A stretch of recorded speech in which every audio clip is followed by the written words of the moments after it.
अगर किसी को चोट लगने से पाँव पर मोच आ जाए या कोई हड्डी फ्रैक्चर हो जाए तो उसको घर पर फर्स्ट एड कैसे देनी है, आज हम इस पर बात करेंगे। डियर व्यूअर्स, मैं doctor Shahzad Mahmood Shahid, consultant orthopaedic surgeon, आपसे मुखातब हूँ। आज की इस वीडियो में मैं अगर किसी को चोट लगने के बाद पाँव में मोच आ जाती है या फ्रैक्चर हो जाता है तो उसके लिए जो घर में फ़र्स्ट एड या इब्तदाई तिब्बी इमदाद देनी है उस पर बात करूँगा। मोच एक ऐसी इंजरी होती है कि जिसमें जोड़ों के जो लिगामेंट्स होते हैं जुज़वी तौर पर या मुकम्मल तौर तक पर फट सकते हैं।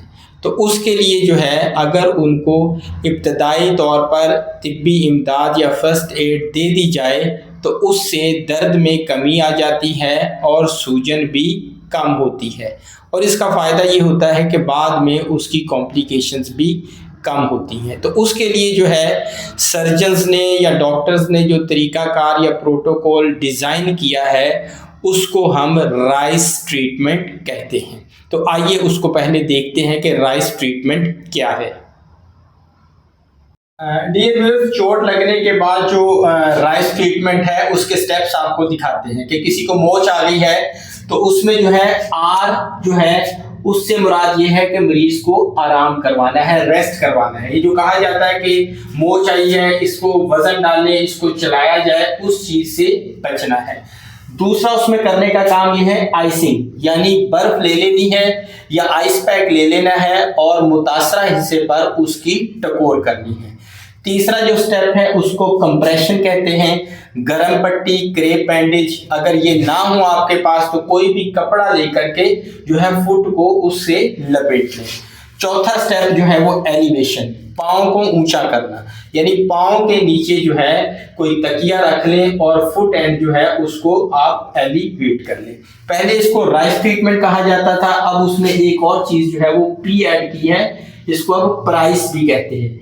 उसमें जो है प्रोटेक्शन होती है कि जो जहां पर चोट लगी है कोई गत्ता, कोई कार्ड या कोई स्केल लेके उसके नीचे रख के उससे उसको प्रोटेक्शन दे दी जाए। तो ये जितने स्टेप्स हैं अब मैं आपको एक मरीज पर कैसे करने हैं करके दिखाऊंगा।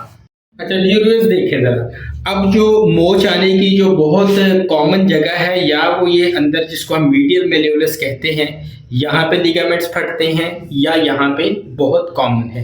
फ्रैक्चर की जगह अमूमन मेटाटार्सल हो सकती है या कोई भी जगह इंजरी की हो, तो उसमें पहला स्टेप हमने जो बताया है वो है रेस्ट, और अगला जो स्टेप है उसको हम कहते हैं आइसिंग या बर्फ की टकोर। अब उसके दो तरीके हैं, एक तो ये आइस पैक है जो कि जेल पैक, हॉट पैक या कोल्ड पैक, ये कमर्शियली अवेलेबल है। इसको आप जो है फ्रीजर में 1 घंटा रखेंगे और उसके बाद इसको निकाल कर डायरेक्ट नहीं लगाना, ये आप कोई कपड़े का थैला या बैग ले सकते हैं या सिंपल इसके अंदर भी रख सकते हैं या सिंपल इसको लपेट कर ऊपर जो है इस तरीके से इसको तैयार कर लें। डायरेक्ट जो है इसको नहीं लगाना वरना ये स्किन को डैमेज करेगा। अब अगर ये यहाँ पर देखिए इंजरी हुई है, कोई चोट आई है या लिगामेंट जो है वो फट गया है, मोच आई है, तो उसके लिए जो है आप इसको यहाँ पर इस तरीके से अप्लाई जो है वो करें। और इसका तरीका ये है कि चोट लगने के फौरन बाद आइसिंग शुरू की जा सकती है और 15 से 20 मिनट तक आपने आइसिंग करनी है। उसके बाद 2 घंटे का वक्फा देना है, 2 घंटे के बाद इसको दोबारा आप रिपीट कर सकते हैं और 24 से 48 घंटे तक आपने आइसिंग करनी है और हर सेशन में 15 से 20 मिनट करनी है। अगर आपके पास ये आइस पैक मौजूद नहीं है तो उसके लिए जो है बर्फ लेकर उसके छोटे छोटे पीसेस बना लिए जाए, क्रश कर लिया जाए, उसको एक पॉलीथीन बैग में डाल लिया जाए, फिर उसको किसी कपड़े में रैप करके उस तरीके से जो है हम इसकी जो है आइसिंग कर सकते हैं। आइसिंग के बाद जो अगला स्टेप है उसको हम कहते हैं कंप्रेशन, गर्म पट्टी लपेटना। गर्म पट्टी ना हो तो कोई भी कपड़े से आप ये कर सकते हैं। तो ये इस तरीके से जो है आपने उंगलियों की तरफ से शुरू करना है इसको और थोड़ा सा इसको प्रेस करते चले जाना है। इस तरीके से आप इसको कंप्रेशन जो है वो देंगे।